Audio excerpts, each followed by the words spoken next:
विद्यार्थी मित्रांनो, इलेक्ट्रोकेमिस्ट्री ह्या टॉपिकमधलं आपण हे नेक्स्ट लेक्चर घेतोय. Okay, today we discuss what is the definition of EMF series. That one is nothing but the electromotive force series. Yeah, that EMF series is also called as electrochemical series. Okay, म्हणजे EMF series म्हणा किंवा electrochemical series म्हणा. शॉर्टमध्ये कधी कधी आपण electrochemical सिरीजला ECS असं पण म्हटलं जातं, पण क्वेश्चन जर आपल्याला बोर्डला विचारला तर तो क्लिअर कट येईल, इलेक्ट्रोकेमिकल सिरीज. ठीक आहे, आता याची डेफिनेशन जर घ्यायची असेल तर आपण बोर्डवर या साईडला इकडे राईट हँडला एक अशी सिरीज लिहिलेली आहे, जी तुम्हाला 11th स्टँडर्डमध्ये पण झालेली आहे. ओके, आपल्या पुस्तकामध्ये पण ती सिरीज आपल्याला दिलेली आहे. थोडीशी ओव्हरलुक करा.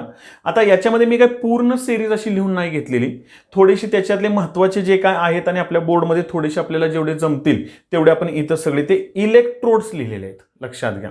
आता या इलेक्ट्रोड नंतर त्याची रिडक्शन रिॲक्शन असणार आहे. ओके, आणि या साईडला इकडे जे लिहिले ना आपण E0 व्होल्ट, म्हणजे ह्या सगळ्या ज्या व्हॅल्यूज आहेत का नाही, या सगळ्या व्हॅल्यूज बाळांनो ह्या रिडक्शन पोटेन्शियल, स्टँडर्ड रिडक्शन पोटेन्शियलच्या व्हॅल्यूज आहेत. ओके, आणि गेल्या व्हिडिओमध्ये तुम्हाला मी बोललो होतो की when you can consider here for our syllabus there is no any one oxidation potential, only reduction potential is there. Okay, so that are nothing but these are the values of standard reduction potential. See first one, when you can consider this is a fluorine electrode, that one is nothing but the F minus, that are the ions of that solution in which you can pass the fluorine gas, and if this one it is the gaseous electrode, for the electrical contact you can use the platinum. Okay, so in fluorine electrode what is the reduction potential for fluorine? It is the 2.87 volt. Sign is the +1, plus म्हटलं तरी चालेल, नाही म्हटलं तरी चालेल. 2.87 values कुठल्या पाठ करायची गरज नाही, व्हॅल्यूज तुम्हाला दिल्या जातात, पण आपलं एवढं प्रॅक्टिस झालं पाहिजे की काही व्हॅल्यूज आपल्या तोंडपाठ झाल्या पाहिजेत, लक्षात घ्या. त्याच्यानंतर आपल्याला हा ऑरम दिलाय, गोल्ड Au3+ आहे. ऑरम मध्ये +1 पण आहे, लक्षात घ्या. आपण आता इथं घेताना मी एक एक्झाम्पल म्हणून Au3+ घेतलंय. ऑरम गोल्ड आहे, मग गोल्डचं जर का रिडक्शन केलं तर त्याचं रिडक्शन पोटेन्शियल किती आहे, तर it is the 1.5 volt. Okay, like that one chlorine electrode having +1.36 volt. Like that one silver 0.799 किंवा 0.8 म्हटला तरी चालेल. इथं कॉपर +0.337 किंवा आपण डॅनियल सेलमध्ये एक कन्व्हिनियन्ससाठी 0.34 घेतलं होतं, लक्षात येतंय का बघा. हायड्रोजन इथं जो आहे ना हा महत्वाचा आहे. That one is nothing but the hydrogen electrode which can be having the reduction potential it is the 0 volt. हा मात्र आपल्याला लक्षातच ठेवायला लागणार आहे, कारण हायड्रोजन इलेक्ट्रोड आपल्याला पुढं आणखीन आपण बघणार आहे त्याची डायग्राम वगैरे. म्हणजे हायड्रोजनचं जे पोटेन्शियल आहे ते 0 व्होल्ट आहे, 0.0 या 0 व्होल्ट. हायड्रोजनच्या वरची जी पोटेन्शियल्स आहेत का नाही सगळी ती बाळांनो पॉझिटिव्ह आहेत, लक्षात घ्या, positive reduction potential. And below hydrogen in this one the elements which can be present या electrodes are present that can be having the negative standard reduction potential. मग त्याच्यामध्ये निकेल आहे, कॅडमियम आहे, आयर्न आहे, zinc असेल, इथं aluminium आहे, lithium आहे, लाईक दॅट वन. ओके, फक्त एक गोष्ट लक्षात घ्या, EMF सिरीजमध्ये मी परत एकदा सांगतो, काही गोष्टी आपल्याला डोक्यातच फिट पाहिजेत.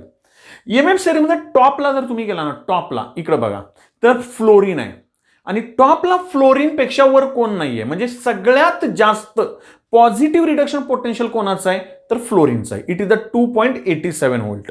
आणि EMF सिरीजमध्ये तुम्ही खाली खाली आला ना तर बॉटमला लिथियम आहे, लक्षात घ्या. लिथियमचं स्टँडर्ड रिडक्शन पोटेन्शियल हे सगळ्यात कमी आहे, किती आहे तर -3.045. इथपर्यंत आयडिया क्लिअर. आता if you can consider here what is the definition of EMF series या इलेक्ट्रोकेमिकल सिरीज, तर आता एकच अगदी सिंपल आहे, लक्षात घ्या. And what are the applications we can discuss that one. Electrochemical series या EMF series is defined as, त्याची डेफिनेशन आपल्याला घ्यायची आहे. काय आहे तर एक आपण अशी सेरीज मांडून घेतलेली आहे, बरोबर आहे. बरं, कुणाची सेरीज मांडून घेतली तर त्या इलेक्ट्रोडची सेरीज मांडून घेतली, बघा लक्षात घ्या. आणि ती पण कशी मांडलेली आहे तर त्याच्या स्टँडर्ड रिडक्शन पोटेन्शियलच्या ज्या व्हॅल्यूज आहेत का नाही त्या आपण हळूहळू अशा डिक्रीजिंग ऑर्डरमध्ये आणलेल्या आहेत. बघा तुम्ही कुठे बघा, म्हणजे इन्क्रीजिंग नाहीये, लक्षात घ्या, डिक्रीजिंग आहे. +2.87 आणि इकडे -3.045. म्हणजे तुम्हाला इथं काय लिहायचं आहे, see first one, the electrochemical series या EMF series is defined as a series of electrodes या series of elements which is arranged according to their decreasing order of standard reduction potential. मी परत एकदा महत्त्वाचा शब्द सांगतो, डिक्रीजिंग ऑर्डर. कारण एखादा काय करेल विद्यार्थी, सर मी असं करतो, लिथियम वर लिहितो आणि मग हळूहळू ही सिरीज काय होईल, फ्लोरीन खाली येईल आणि मग वर काय जाईल -3.045, खाली काय येईल +2.87 आणि मग मी म्हणेन इन्क्रीजिंग ऑर्डर. चालेल का? चालणार नाही, बोर्डाला नाही चालणार. लक्षात घ्या. म्हणजे इथं तुम्हाला शब्द कोणता महत्वाचा आहे, तर that is the decreasing order of their standard reduction potential. परत एकदा सांगतो बाळांनो, ऑर्डर ही डिक्रीजिंगच पाहिजे, म्हणजे सगळीकडे युनिक राहील. का? तर वर टॉपला फ्लोरीन आहे आणि बॉटमला कोण आहे, लिथियम आहे. म्हणजे what is the definition of EMF series? The EMF series या electrochemical series is defined as the series of electrodes which is arranged according to their decreasing order of standard reduction potential. That one is called as the EMF series. इथपर्यंत idea clear? आता ह्याच EMF सिरीजची आपल्याला काय घ्यायचे तर applications, म्हणजे त्याचे आपल्याला युजेस काय आहेत, आपल्याला कशासाठी ती युजफुल आहे. ओके, आता what is this first one? Application of the EMF series is the selection of electrodes. कधी कधी 2 किंवा 3 मार्काला तुम्हाला क्वेश्चन येईल. बघा लक्षात घ्या, define EMF series and give its application. 2 मार्क्सला क्वेश्चन आला ना तर कधी लक्षात ठेवायचं, डेफिनिशन 1 मार्क्सला आणि कमीत कमी 2 ऍप्लिकेशन्स लिहायची, कारण हाफ हाफ. लक्षात घ्या. पण जर क्वेश्चन असा आला की define EMF series and give it's 3 applications, तर मात्र तुम्हाला बाळांनो त्याची 3 ऍप्लिकेशन्स द्यावी लागतील. लक्षात घ्या. नुसतं एवढं लिहून नाही चालणार, आपल्याला त्याचं एक्सप्लेनेशन द्यावं लागेल. ओके, मग त्याच्यामध्ये पहिलं ऍप्लिकेशन काय तर selection of electrodes. It is a very simple. Why you can use the selection of electrodes? For example, I can select first one and that one is nothing but the zinc electrode. मला zinc electrode मी घेतलेला आहे, लक्षात घ्या. आणि zinc electrode मला काय करायचं आहे तर I want to this zinc electrode which can be couples with another one. मला दुसऱ्या बरोबर त्याचं कपलिंग करायचं आहे. But what I say, the zinc electrode must be undergoes oxidation. Sorry, मला झिंकचं काय करायचं आहे, ऑक्सिडेशन करायचं आहे. म्हणजे इथं जो मी कोणताही इलेक्ट्रोड घेईन त्याचं काय झालं पाहिजे रे तर रिडक्शन. मग मी हा जो झिंक इलेक्ट्रोड हा मी कोणाबरोबर कपल करायचा, त्याच्या वरच्या बरोबर करायचा का तिथून पुढे खाली त्यांच्या बरोबर करायचं, हे आपल्या लक्षात आलं पाहिजे. बघा मी काय म्हणतोय. मग आपल्याला गेल्या व्हिडिओमध्ये आपण बघितलेलं आहे, झालंय आपल्याला. When you can consider if these are the values of standard reduction potential, that one is nothing but the fluorine can be easily undergoes reduction. What I say, while the lithium can be easily undergoes oxidation. म्हणजे ज्याचं लवकर oxidation होतं त्याचं सगळ्यात कमी reduction potential आणि ज्याचं लवकर रिडक्शन होतं त्याचं सगळ्यात जास्त रिडक्शन पोटेन्शियल. लक्षात येतंय का बघा. ओके, मग आता आपल्याला काय करायचं आहे, झिंकचं ऑक्सिडेशन करायचं आहे आणि दुसऱ्याचं रिडक्शन. मग तुम्ही कोणाबरोबर कपलिंग कराल रे मला सांगा. जर याचं ऑक्सिडेशन आणि दुसऱ्याचं रिडक्शन करायचं म्हणजे दुसऱ्या इलेक्ट्रोड्स काय झालं पाहिजे लवकर रिडक्शन. म्हणजे साहजिकच झिंकच्या वर जे कोण असतील कोणीही घ्या तरी चालेल. म्हणजे when you can consider the selection of electrode, either the given electrode, what I say this one, if it is undergoes oxidation, then you can couple that electrode with another electrode which are placed above in EMF series of that electrode. त्याच्या वरचे जे आहेत का नाही त्यांच्या बरोबर coupling करा. कधी जर याचं ऑक्सिडेशन करायचं असेल तर. लक्षात घ्या. आणि समजा मला झिंकचं रिडक्शन करायचं आहे, if you can consider the zinc electrode can be undergoes reduction reaction, तर मग मात्र मला कोणाबरोबर करावं लागेल रे तर that is nothing but the zinc can be having more reduction potential and another can be undergoes oxidation. म्हणजे याचं रिडक्शन पोटेन्शियल कमी पाहिजे, म्हणजे झिंकच्या खाली जे असतील का नाही त्यांच्या बरोबर. मग अल्युमिनियम बरोबर करा किंवा लिथियम बरोबर करा बाळांनो. म्हणजे when you can consider here the number first one the selection of electrode and if you can say from the use of this EMF series we can select the given electrode can be acts as either positive or negative electrode. Suppose for example आणखीन एक देतो. समजा मी तुम्हाला 2 electrode दिले, फटकन दिले. पहिला दिला गोल्ड इलेक्ट्रोड आणि सेकंड दिला क्लोरीन इलेक्ट्रोड. लक्षात घ्या. आणि जर EMF सिरीज जर तुमच्या डोळ्यापुढे आहे तर तुम्हाला फटकन लक्षात आलं पाहिजे की या दोघांच्या मध्ये ऑक्सिडेशन कोणाचं आणि रिडक्शन कोणाचं. समजा गोल्ड कोणता दिलाय तर मी Au3+ दिलाय. बघा लक्षात घ्या. आणि क्लोरीनचं आपल्याला माहिती आहे Cl- गॅस इलेक्ट्रोड आहे. 2 शोधा ना बाळांनो. EMF सिरीज मध्ये बघा बरं गोल्ड आणि क्लोरीन कुठे आहे, बघा इथं आली 2. आता क्लिअर कट आहे. जर गोल्डचं रिडक्शन पोटेन्शियल जर जास्त आहे तर साहजिकच गोल्डचं काय होईल मला सांगा रिडक्शन आणि क्लोरीनचं काय होईल ऑक्सिडेशन. म्हणजे सुरुवातीच्या मी तुम्हाला व्हिडिओमध्ये बोललो होतो की तात्पुरतं लक्षात ठेवा याचं ऑक्सिडेशन होतं, याचं रिडक्शन होतंय. डॅनियल सेलमध्ये मी म्हटलं झिंकचं ऑक्सिडेशन होतं, कॉपरचं रिडक्शन होतं. याचं कारण इथं आहे बघा, हे बघा हा घ्या डॅनियल सेल आला का. इथं कॉपरचं रिडक्शन का, तर त्याचं रिडक्शन पोटेन्शियल जास्त आहे. झिंकचं ऑक्सिडेशन का, तर त्याचं रिडक्शन पोटेन्शियल कमी आहे. म्हणून मी तसं सांगितलं होतं. आता लक्षात येतंय का बघा. म्हणजे when you can consider here, if you can say you have given the electrodes, then you can find out by using the EMF series which one can be accessed the oxidation electrode and which one can be accessed the reduction electrode. And the oxidation electrode is called as the anode, and in galvanic cell anode is a negative, while reduction electrode is the cathode and it is the positive electrode. Okay, this one it is the first one. आता number next one आपल्याला खूप सोपं आहे, लक्षात घ्या. Relative strength of oxidising agent आणि relative strength of reducing agent दोन्ही एका वेळेस घेऊया. आपल्याला माहिती आहे बाळांनो, एक क्लिअर होतंय का बघा. ज्याचं लवकर रिडक्शन होतं, शिकलोय आपण रेडॉक्स रिएक्शन मध्ये. What is the definition of oxidising agent and what is the definition of reducing agent. See first one, oxidising agent तुम्ही काय म्हणता, तो ऑक्सिडायझिंग एजंट आहे, म्हणजे त्याचं स्वतःचं काय होतं रिडक्शन, दुसऱ्याचं ऑक्सिडेशन करतो. बरोबर आहे. किंवा तुम्ही डेफिनेशन अगदी तुम्हाला जर शब्दात पाहिजे असेल तुम्ही शिकला असाल की if it is the species which can be gains the electrons, बरोबर आहे, that can be acts as the oxidising agent. म्हणजे ऑक्सिडेशन आणि रिडक्शन याच्या डेफिनेशन बघा, लक्षात घ्या. ऑक्सिडेशनला तुम्ही काय म्हणता, loss of electron, it is the process in which loss of electron. रिडक्शनला तुम्ही काय म्हणता, it is a process in which gain of electron. बरोबर आहे.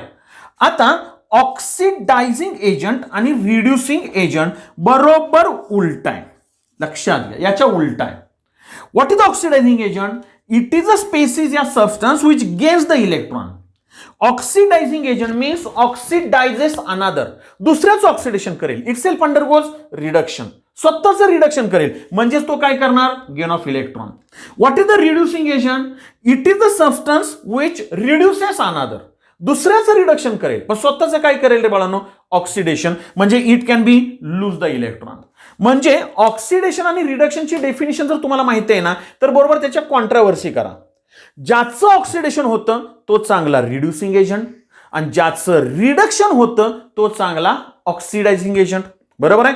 एवढं जर कळलं तर तुम्हाला माझी काहीच गरज नाहीये बाळांनो. बघा पाहिजे तर आता if you can say relative strength of oxidising agent, म्हणजे सगळ्यात चांगलं ऑक्सिडायझिंग एजंट कोण, तर ज्याचं लवकर रिडक्शन होईल, म्हणजे ज्याचं रिडक्शन पोटेन्शियल जास्त, म्हणजे ज्याचं रिडक्शन पोटेन्शियल जास्त तो सगळ्यात चांगला ऑक्सिडायझिंग एजंट. म्हणजे when you can consider here from top, if you can say from bottom to top, sorry from bottom to top, the oxidising character goes on increases.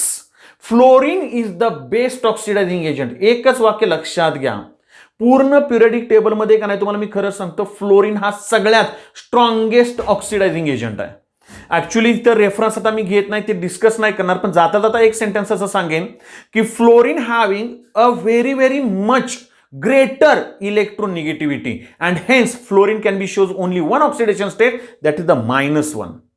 Fluorine जर घेतला ना बाळांनो, तुम्हाला मी एका वाक्यात सांगतो, फ्लोरीन हा दुसऱ्या बरोबर कंबाईन केला ना तुम्हाला त्याची फ्लोराइडच मिळणार, लक्षात घ्या.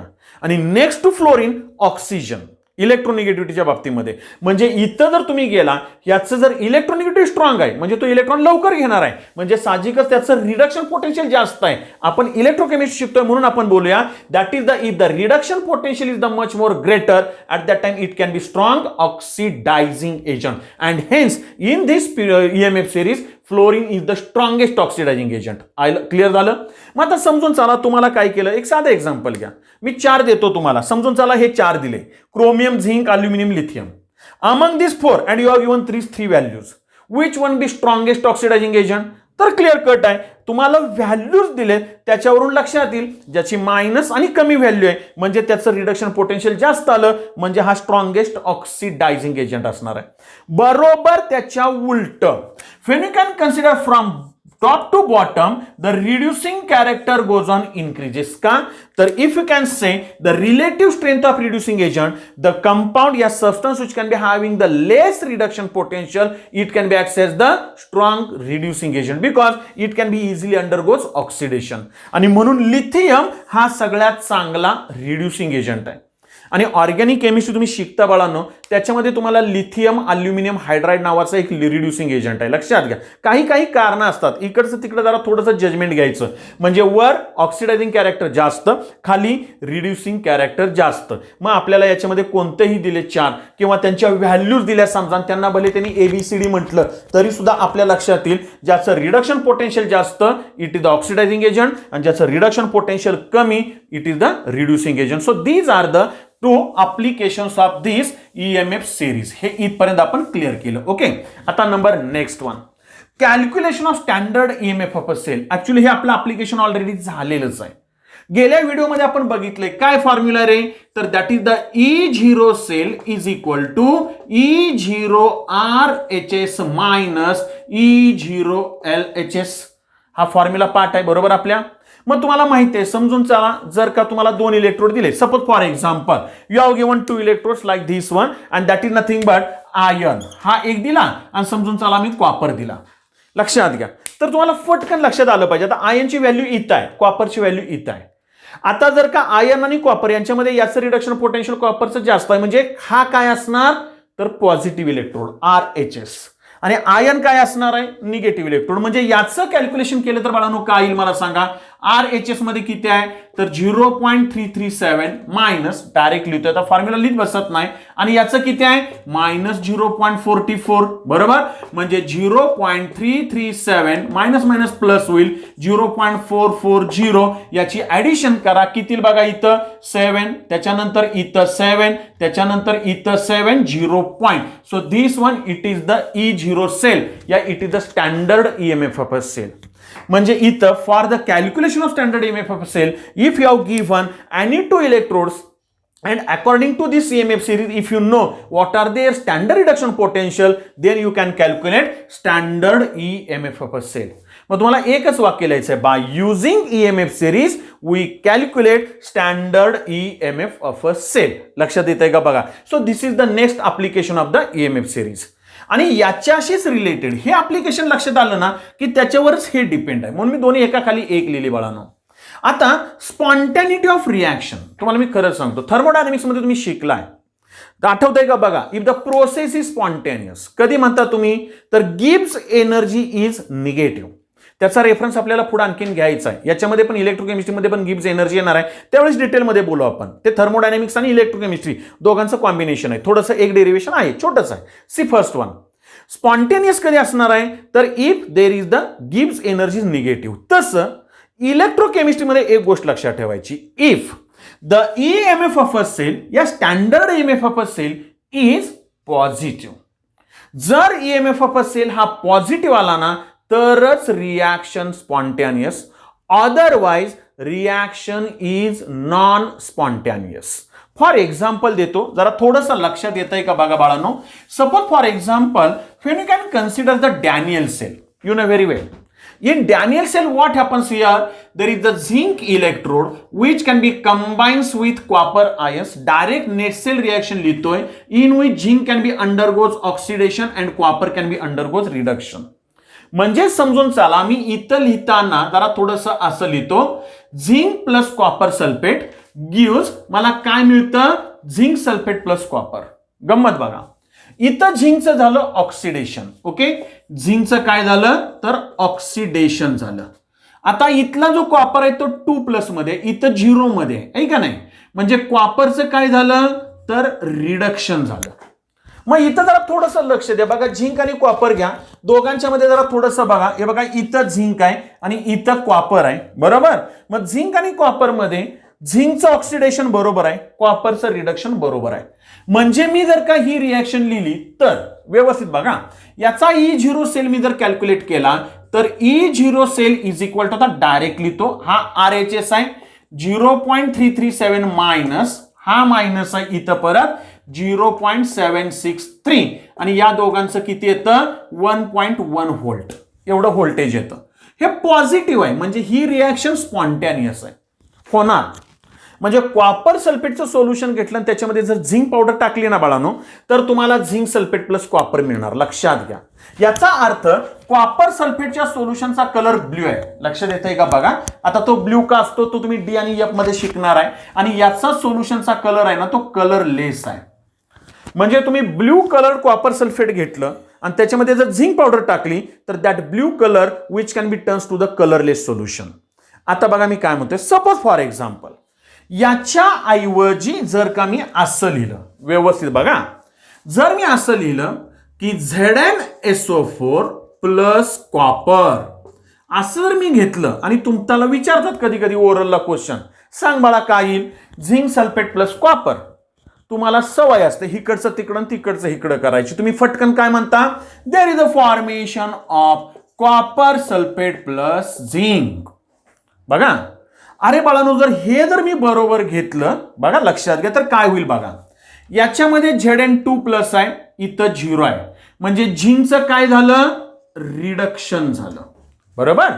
आणि इकडं गेला तुम्ही तर आता बघा इथं Cu0 आहे आणि इथला Cu2 प्लस आहे. डायरेक्ट लिहितोय चालतंय. म्हणजे इथं कॉपरचं काय झालं, ऑक्सिडेशन झालं. आता मला सांगा बाळांनो जर झिंकचं रिडक्शन आणि कॉपरचं ऑक्सिडेशन झालं तर आपल्याला काय मिळणार, E0 cell is equal to ज्याचं रिडक्शन होतंय तो RHS आहे. म्हणजे काय आलं, -7.6763 -0.763 हे आलं RHS. बरोबर. परत पुढं मायनस, आता इथं खाली लिहितो, हा आपला आला LHS. म्हणजे किती आलं, 0.337. आता ह्या दोघांचं घेतलं तर व्होल्टेज किती आलं मला सांगा, 1.1 व्होल्ट. पण साइन कोणतं आलं, तर निगेटिव्ह आलं. लक्षात येतंय का बघा. म्हणजे when you can consider here if the E0 cell is the negative. आता मला सांगा बाळांनो झिंक आणि कॉपर एकत्र आणला तर कॉपरचं काय झालं पाहिजे रे, तर रिडक्शनच झालं पाहिजे. झिंकचं काय झालं पाहिजे, ऑक्सिडेशन. जर तुम्ही उलट केलं तर हे पॉसिबल आहे का रे बाळांनो, मला सांगा बरं. नाहीये. याचा अर्थ आपलं हे चुकतंय. म्हणजे ही रिॲक्शन आपली होणार नाही. मी काय म्हणतो लक्षात घ्या, ही रिॲक्शन आपली होणार नाही. का होणार नाही, जर ही रिॲक्शन तुम्हाला मी म्हटलं ना, सांग बाळा काय येतं, तर झिंक सल्फेट प्लस कॉपर काय तयार होतं. जर तुम्ही म्हटला कॉपर सल्फेट प्लस झिंक तर तुम्ही इलेक्ट्रोकेमिस्ट्री चुकला. लक्षात घ्या बाळांनो. का चुकला, तर when you can calculate the standard cell potential for this one, it is the -1.1 volt, and if the E0 cell is the negative, at that time reaction is non-spontaneous, and if E0 cell is the positive, at that time reaction is spontaneous. So that one is nothing but the spontaneity of reaction. लक्षात घ्या. एकामेकाशी सगळं depend आहे बाळांनो. Spontaneity म्हणजे reaction एखादी spontaneous कधी असणार आहे, जर त्याचा E0 सेल पॉझिटिव्ह असेल ना तर रिॲक्शन स्पॉन्टॅनियस, आणि E0 सेल निगेटिव्ह असेल तर रिॲक्शन काय येते, नॉन स्पॉन्टॅनियस. इथपर्यंत idea clear. So this one is the spontaneity of reaction. When you can consider the next application, इथल्या इथंच आहे. ऍक्च्युली हे सुद्धा मी एक्सप्लेन केलेलं आहे.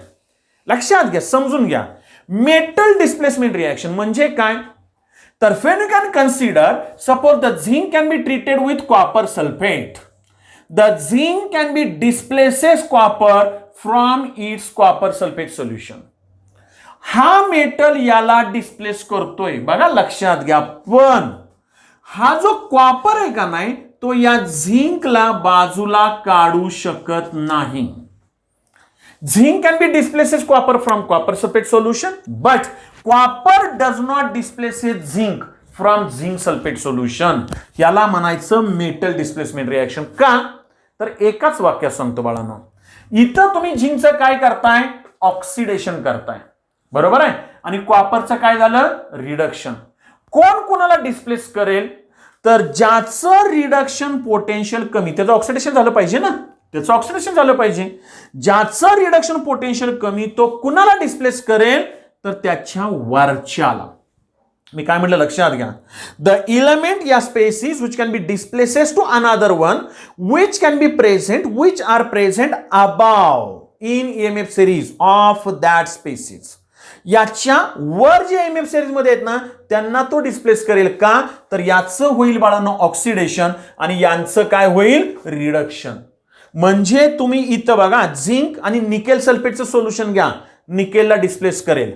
झिंक आणि समजा आयनचं सोल्युशन घ्या, आयनला डिस्प्लेस करेल. झिंक आणि हायड्रोजनचं एखादं ऍसिड घ्या, हायड्रोजनला डिस्प्लेस करेल. झिंक आणि सिल्वर घ्या, सिल्वरचं सोल्युशन सिल्वरला डिस्प्लेस करेल. पण झिंक आणि अल्युमिनियमचं सोल्युशन जर तुम्ही घेतलं Al3+, तर बाळांनो झिंक अल्युमिनियमला डिस्प्लेस करू शकत नाही. म्हणजेच काय, जरा थोडंसं लक्षात येतंय का बघा, मी जर असं लिहिलं Zn प्लस AlCl3, व्यवस्थित ऐका, तर इथं मला ZnCl2 बरोबर, कारण झिंकवर 2 प्लस आहे, प्लस Al अशी रिॲक्शन मिळणार नाही. का, तर इथं मी झिंकचं करतोय ऑक्सिडेशन, Zn0 आहे, इथं Zn2+ आहे, इथं अल्युमिनियम 3+ आहे, इथं 0 आहे. अल्युमिनियमचं मी केलं रिडक्शन. झिंक आणि अल्युमिनियम जर घेतला ना तर बाळांनो अल्युमिनियमचं काय झालं पाहिजे, ऑक्सिडेशनच. लक्षात घ्या, म्हणजे ही रिॲक्शन माझी चुकीची आहे. याला म्हणायचं मेटल डिस्प्लेसमेंट रिॲक्शन. म्हणजे थोडक्यात तुम्ही असं म्हणू शकाल की that is nothing but the lithium can be displaces to another each and every one which are present in EMF series. त्याला म्हणायचं मेटल डिस्प्लेसमेंट. कळतंय? आणि जर मेटल डिस्प्लेसमेंट लक्षात आली तर सिमिलर आहे and that is nothing but the displacement of hydrogen, याच्याशीच रिलेटेड आहे. बघा आता उदाहरणार्थ समजून चला काय होतं. फॉर एक्झाम्पल तुम्हाला गमतीनं असं दिलं जातं की मी घेतलं H2SO4+ Zn, मला काय मिळतं, तर मला तुम्ही फटकन म्हणता zinc sulphate plus hydrogen, evolution of hydrogen. समजा मी लिहिलं बाळांनो H2SO4+ निकेल, तुम्ही काय म्हणता, सर आपल्याला इथं निकेल सल्फेट प्लस काय मिळणार, तर देर is the evolution of hydrogen. जर मी असं लिहिलं H2SO4 sulphuric acid plus copper, तर तुम्ही मला फटकन काय म्हणणार, copper sulphate plus hydrogen, evolution of hydrogen. या 3 रिॲक्शन मध्ये शेवटची रिॲक्शन मी चुकीची लिहिलेली आहे बाळांनो. व्यवस्थित विचार करा. हे बघा, इथं जो आहे तो कॉपर 0 आहे आणि इथं जो आहे तो कॉपर 2+ आहे. बरोबर आहे. कॉपरचं काय झालं रे मला सांगा, ऑक्सिडेशन झालं. आणि इथं हायड्रोजन आहे, हायड्रोजन आणि कॉपर दोघांचं कपलिंग करा. बघा इथं लक्षात घ्या, जर हायड्रोजन आणि कॉपर एकमेकाच्या जवळ आला तर कॉपरचं काय झालं पाहिजे, रिडक्शनच झालं पाहिजे. लक्षात घ्या, कॉपरचं रिडक्शन. तुम्ही उलट केलं, कॉपरचं ऑक्सिडेशन केलं आणि हायड्रोजनचं काय केलं, इथं हायड्रोजन आहे तो H+ आहे, इथं 0 आहे, हायड्रोजनचं रिडक्शन केलं. म्हणजे ही रिॲक्शन चुकीची आहे. म्हणजे थोडक्यात suppose for example you have the mineral acid like HCl, H2SO4, HNO3. From that acids the elements, शब्द व्यवस्थित ऐका, which are present above in EMF series of that hydrogen which does not displaces hydrogen. त्याच्या वर जे आहेत का नाही ते हायड्रोजनला बाजूला काढू शकत नाही. मगाशीच आपण म्हणलं झिंक कोणाला डिस्प्लेस करेल, त्याच्या वरच्याला डिस्प्लेस करेल. लक्षात घ्या, हायड्रोजन कोणाला डिस्प्लेस करेल, त्याच्या वरच्याला. कॉपर कोणाला करेल, त्याच्या वरच्याला. खालच्याला कसं करेल, लक्षात येत आहे का बघा. म्हणजे मी इथं पहिली रिॲक्शन लिहिली झिंकची, का तर झिंक हायड्रोजनला डिस्प्लेस करेल. दुसरी लिहिली निकेलची, का तर झिंक निकेल हायड्रोजनला डिस्प्लेस करेल, निकेल हायड्रोजनला करेल. लक्षात घ्या बाळांनो. म्हणजे इथं हायड्रोजन डिस्प्लेसमेंट रिॲक्शन जे आहे का नाही, if you can consider the hydrogen which can be displace from a given mineral acids by that elements which are placed below hydrogen in EMF series. मग सीईटीला तुम्हाला काय होतं माहिती आहे, एक साधा प्रश्न विचारला जातो. लक्षात घ्या, मी काय म्हणतोय लक्षात येते का बघा, की concentrated sulphuric acid is stored in, बरोबर आहे, आणि 4 चॉईस देतो. Number first one, that one is the platinum vessel, second gold vessel, third one silver vessel and fourth one zinc vessel. लक्षात घ्या. किंवा आपल्याला इथं दिलेलं ते एक्झाम्पल घेऊ, चॉईस वेगळे करतो. Gold vessel, silver vessel, copper vessel and zinc vessel. H2SO4 cannot be stored in. तर तुम्ही झिंक व्हेसल मध्ये H2SO4 स्टोअर करू शकत नाही. का, तर झिंक आणि H2SO4 ची रिॲक्शन होऊन काय होईल बाळांनो, झिंक सल्फेट आणि हायड्रोजन निघून जाईल. म्हणजे ज्या भांड्यामध्ये सल्फ्युरिक ऍसिड ठेवलंय ते भांडं हळूहळू काय होईल, तर करोड होत, म्हणजे काय म्हणू आपण त्याला, कंझ्युम होत जाईल आणि त्याचं झिंक सल्फेट सोल्युशन तयार होईल. पण तेच जर का समजा H2SO4 तुम्ही कॉपरमध्ये ठेवलं तर त्याचं कॉपर सल्फेट होणार नाही. जर तुम्ही सिल्वरमध्ये ठेवलं तर त्याचं सिल्वर सल्फेट होणार नाही. जर तुम्ही गोल्डमध्ये ठेवलं तर त्याचं ऑरिक सल्फेट होणार नाही. लक्षात घ्या. म्हणजे हाही प्रश्न आपल्याला कळला पाहिजे. आपल्याला काय वाटतं माहिती आहे का, की गोल्डचं भांडं, मग गोल्डचं भांडं म्हणजे महाग असेल, सोनं किती महाग आहे, मग सोन्याच्या भांड्यामध्ये कसं ठेवतील, म्हणून आपण सोनं म्हणजे AU हे लिहिलं तर उत्तर चुकणार आहे. त्याला इथं इलेक्ट्रोकेमिस्ट्री महत्वाची आहे. लक्षात घ्या. एक शेवटचा प्रश्न घेतो आणि मग तुम्हाला थांबतो. समजून चला. फॉर एक्झाम्पल एक साधा विचार करा. बघा कधी कधी आपण क्वेश्चन तयार करायचं बाळांनो. लक्षात घ्या. मी तुम्हाला कॉपर सल्फेटचं सोल्युशन दिलं CuSO4, ओके, ज्याचा कलर ब्ल्यू आहे, and that one which can be treated with silver. म्हणजे क्वेश्चन कसा करायचं, आपण हे स्टेम कसं बनवायचं. If a spoon of silver dipped in a blue colored copper sulfate solution, then what will be the resultant, so what will be the color of resultant solution. आता तुम्ही चमचा बनवलाय, चांदीचा चमचा बनवला, ठेवला कशात, कॉपर सल्फेट मध्ये. गंमत बघा. आता मला सांगा, तुम्हाला हे माहिती पाहिजे की बाळांनो कॉपर आणि सिल्वर घेतलं तर याच्यामध्ये कॉपरचं काय झालं पाहिजे, ऑक्सिडेशन, सिल्वरचं काय झालं पाहिजे, रिडक्शन. आता मला सांगा, इथं जर Ag 0 आहे तर तो इकडं तुम्ही केला तर त्याचं सोल्युशन होईल Ag+1चं, म्हणजे सिल्वरचं काय होईल, ऑक्सिडेशन, कॉपरचं रिडक्शन होईल. होणार आहे का, कॉपरचं रिडक्शन होतंय का, नाही. कॉपरचं काय झालं पाहिजे, ऑक्सिडेशन. म्हणजे या दोघांच्या मध्ये विचार केला ना तर ही रिॲक्शन होत नाही. म्हणजे silver cannot be displaces copper from it solution, metal displacement reaction. लक्षात येतंय का बघा. म्हणजे रिॲक्शन नाही झाली तर इथं जे सोल्युशन असेल त्याचा कलर कसा येणार मला सांगा बाळांनो, it can B remains blue in nature. पण तेच जर तुम्ही इथं सिल्वरचं सोल्युशन घेतलं आणि त्याची जर कॉपर बरोबर रिॲक्शन केली, म्हणजे उदाहरणार्थ suppose for example silver sulphate Ag2SO4 आणि if you can take a spoon of copper dipped in a silver sulphate solution, then what will be the colour of resultant solution. मग मात्र इथं लक्षात घ्या की इथं कॉपर आहे, सिल्वर आहे, कॉपरचा 0 आहे. म्हणजे इथं जर समजून चला कॉपर सल्फेट तयार केलं तर कॉपरचं झालं ऑक्सिडेशन होणार, सिल्वरचं काय होईल, रिडक्शन. म्हणजे याच्यामधला Ag बाजूला जाईल, मी बॅलन्स करत बसत नाही, इथं ट्वाइस Ag येईल. म्हणजे तुमच्या लक्षात येतंय का बघा. आणि जर कॉपर सल्फेट तयार झालं तर याचं सोल्युशनचा कलर ब्ल्यू होईल. म्हणजे हे कलरलेस टू ब्ल्यू, पण हा ब्ल्यूचा ब्ल्यूच राहील. ही this one it is the metal displacement reaction. Okay, so these are the applications of EMF series. In next video we can discuss about the Nernst equation. Thank you very much.